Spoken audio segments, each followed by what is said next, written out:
There we go. Got him. Got him. Got him, got him, got him. Nice perch. There we go. There you go. Look at that. So a lot of people complain about late season. They can't find the perch anymore. And a lot of times it's because they're fishing.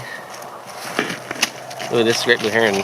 He's getting really antsy. He wants some of my fish over here. A lot of times it's because they're fishing where they were fishing for yellow perch at the beginning of the season. And these yellow perch, they move throughout the winter season. And in general, a lot of times they can be found shallower earlier in the season when there's a lot of oxygen still in the lake, and there's still food around those weed beds. But as the season progresses, they'll move out into these deep basins.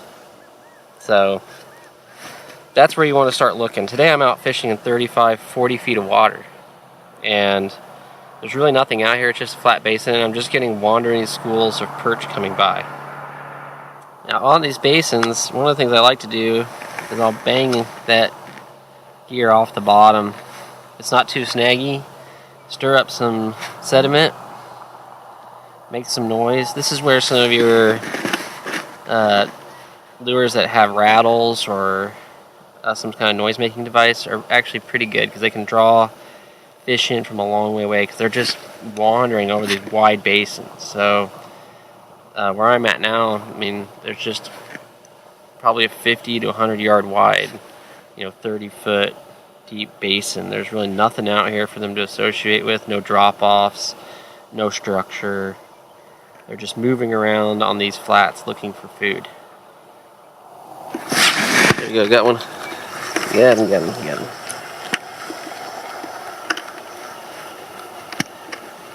Gotta swing away when you're that deep down there. Oh yeah, that's a nice one.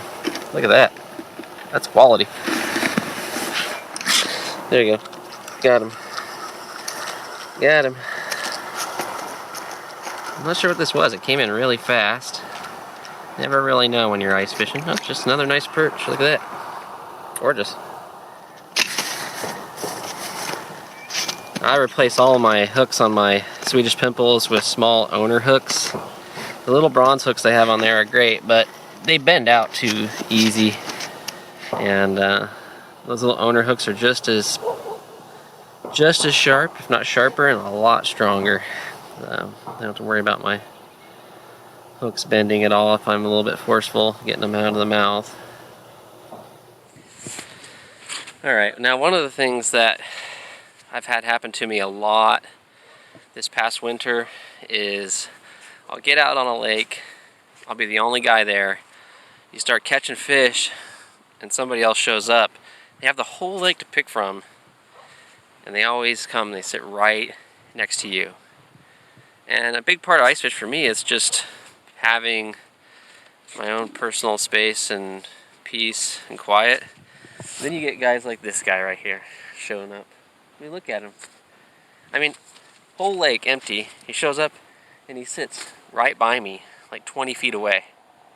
I mean, it's crazy.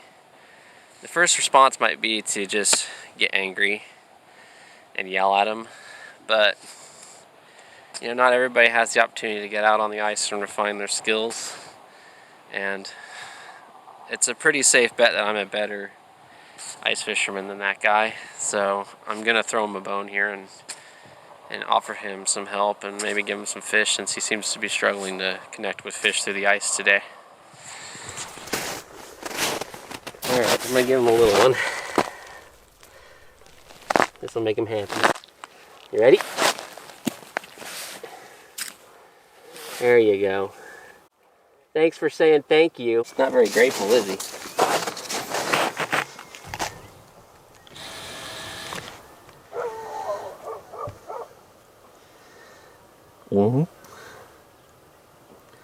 Yummy. A little spiny. Alright, it's time for me to get back to fishing. When I'm fishing at below 30 feet deep, I like to use a split screen. That lets me see the water column above, just in case a trout comes by. I want to try and go for it or something. It lets me see the progress of my gear to the bottom, but then it zooms in on the bottom there. Lets me really see what's going on. There we go, got him. Got him. Yeah. There's another one right there behind him, following it all the way up. There we go, yeah. That's a nice perch. Take that. Oops, there's another one still there. I'm gonna get down there and see if I can catch him. He tried for it. Let me come back and try again. He said that tasted pretty good. Oh, he's got competition now. Now he's in trouble. He's got somebody else who wants to eat it. Oop. There we go. Got it. Nice. Competition always drives that bite.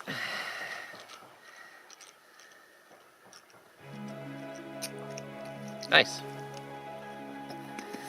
There's still a couple more down there. There you go. Where they are biting light, you gotta have that braid when you're fishing this deep, or else you'll just miss that bite. So subtle. Got a big school of them down there right now, though. There you go, another. That spring bobber's paying off today.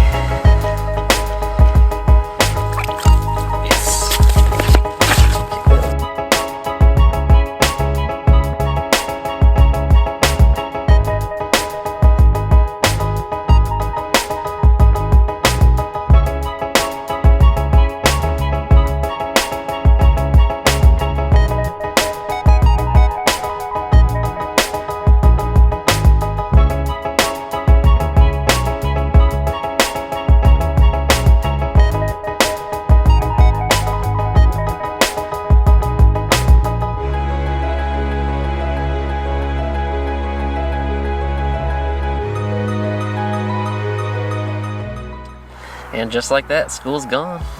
No fish on the graph now. You gotta take advantage of those schools when they move through. I pulled 4, 5, 6, 7, 8, 9, 11 out of there. It's pretty good.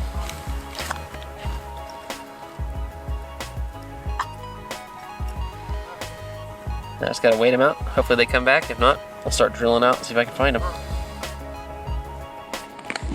Okay, so what we have right here is what we call an eyeball. Eyeballs can form on the ice naturally or artificially. They're basically drainage points for water that's melting on top of the ice and it drains down through. This one happens to be created by somebody who drilled a hole here probably before our last big snow storm and created a low point.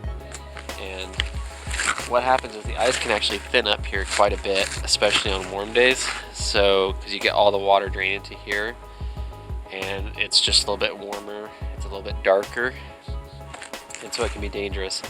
You can usually walk on the edge of these things really safely, but you got to be careful. Take your spud bar, check if you have to cross an area with a bunch of eyeballs. Interestingly, today I've been catching most of my perch adjacent to these eyeballs. And my hypothesis behind that is that it's a little bit warmer, there's a little bit more light penetration here. We're getting some photosynthesis taking place underneath the ice in these thinner areas around the eyeballs, and that's probably pumping up the O2 levels a little bit localized. But more importantly, it's probably drawing in Daphnia and other plankton, and that's the base of the food chain, so there's just more food adjacent to these eyeballs. So they can be a place to check out worth fishing, but you got to be super careful around them. Not a bad haul of 20 respectable perch. Most of these guys are in the 10-ish inch range. A few smaller, a few bigger. But I can live with that.